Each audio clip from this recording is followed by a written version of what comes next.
देखो, अब हम करते हैं क्वेश्चन नंबर 32 हमारी इस सीरीज का, chapter 3 human reproduction, class 12th। The question is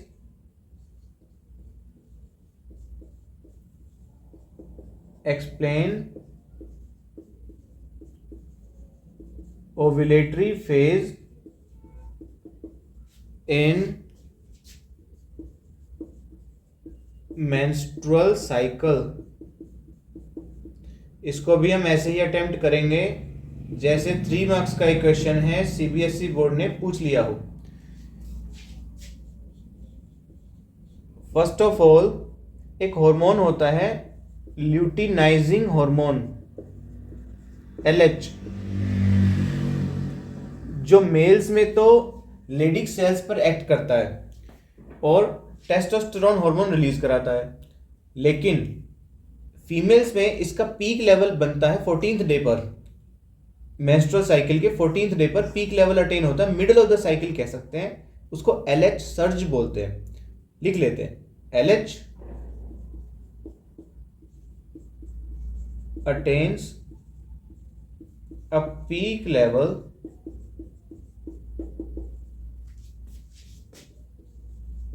in the middle of the cycle known as LH surge। इस दौरान फीमेल बॉडी में हीट डेवलप होती है। Female body normal body temperature से थोड़ा ज़्यादा टेम्परेचर रखती है और फीमेल सेक्सुअल डिजायर भी इंक्रीज हो जाती है।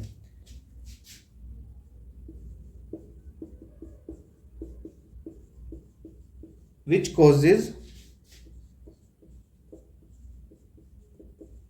ovulation, that is release of ovum। so LH surge means जैसे मेल लिबिडो होता है, एनसीईआरटी में दोनों टर्म्स हैं।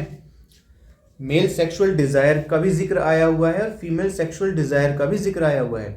मेल सेक्सुअल डिजायर को तो बोलते हैं मेल लिबिडो, LIBIDO।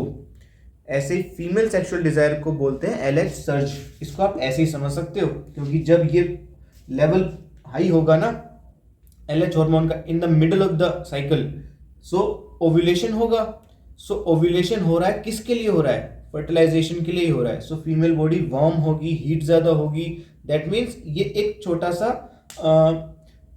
सिग्नल होता है कि अब कॉपुलेशन होगा, तो फर्टिलाइजेशन होने के सबसे ज्यादा चांसेस हैं, मैक्सिमम चांसेस हैं। So second point is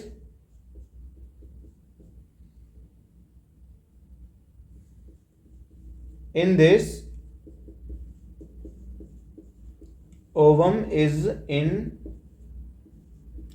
secondary oocyte stage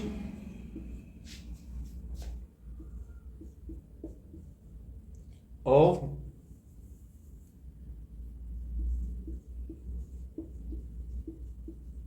oogenesis।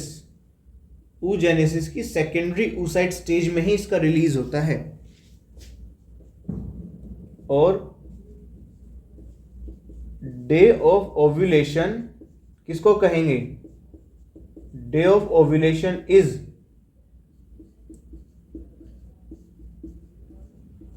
Number of days in menstrual cycle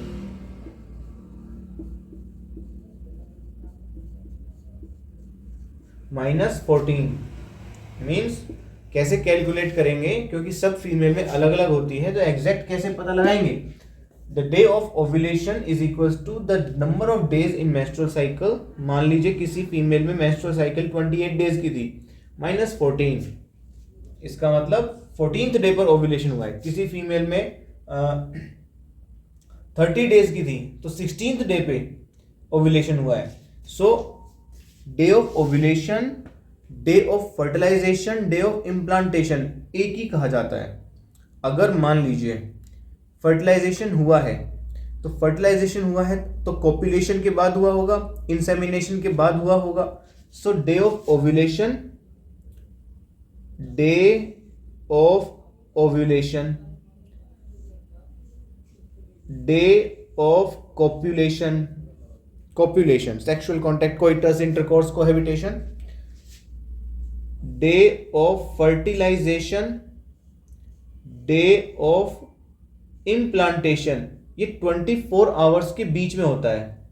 all these events occur within 24 hours, इसीलिए उसको एक सिंगल डे काउंट करते हैं। मींस जिस दिन इम्प्लांट होगा यहां पर इसका मतलब है इम्प्लांटेशन, जिस दिन इम्प्लांटेशन हो जाएगा उसी दिन फर्टिलाइजेशन माना जाता है।